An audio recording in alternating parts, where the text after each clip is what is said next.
Hello and welcome back to another episode of Measurement in a Minute. I'm your host, Justin Kozak with Lakeside Process Controls. And in today's video, we're continuing our discussion around 𝗧𝗦𝗕𝗦𝗖𝗥𝗓𝗕𝗘 micromotion flow meter technologies.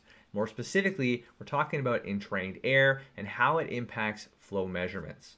Now, first of all, we're going to talk about this as it pertains to Coriolis mass flow meters, and you'll understand why in a couple of videos. But how does entrained air impact our mass flow? Well, the reality is that it doesn't impact it all that much. And the reality is that if you have 10%, 20% gas void fraction in your liquid flow rate, well, it doesn't occupy a ton of mass. In fact, it is very small compared to the liquid, and really the Coriolis flow meter is measuring the mixture of the liquid and the gas together. So it's fair to assume that the mass that it is measuring is really equal to the mass of the liquid. Really, the mass of the gas would have to increase so significantly that your flow meter would probably stall out and stop working before that this assumption was no longer valid. So when we're talking entrained air, typically doesn't impact our mass flow rates, or if it does, it's already affected the overall measurement and we're probably stalled out. What about density? Now, density is an important one that is impacted by entrained air, and this is very, very important to understand. The reality is that, again, we're measuring a mixture of the density between the liquid and the gas. Well, you can do a bunch of calculations and math to figure out what it actually is, but the Coriolis flow meter is not able to report the density of the liquid directly. And if you think about this in terms of a weighted average, which is really what this calculation is, when you introduce 10% gas into 90% liquid, well, that gas density is so much less than that liquid density that it reduces the overall density of that mixture very significantly. So when we have entrained air, especially at significant levels, 5, 10, 15, 20% or more, that's going to start impacting your density measurement. This is no longer going to be valid.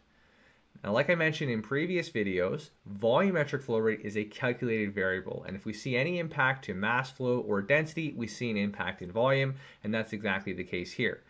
We're going to see our volumetric flow rates be affected because our density measurements are affected. And therefore, in this case, it's not a fair assumption that the volume of the mixture is equal to the volume of the gas and the liquid. These are not true. In fact, we see an over-reporting of our volumetric flow rates, and I'll explain the math behind that in the next slide, actually. So when we look at here a graph of what's actually going on, we're plotting density over time and drive gain over time.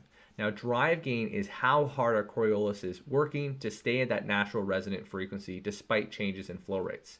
And we can see a very clear relationship between drive gain and density, where we see our density drop off, that's that green circles, drop off, just like we had predicted and discussed in the previous slides, and we see the red stars spike. We see the Coriolis flow meter trying really hard to try to keep this at a steady state because it's got this mixture, it doesn't know what's going on, and this always happens when we have two-phase flow.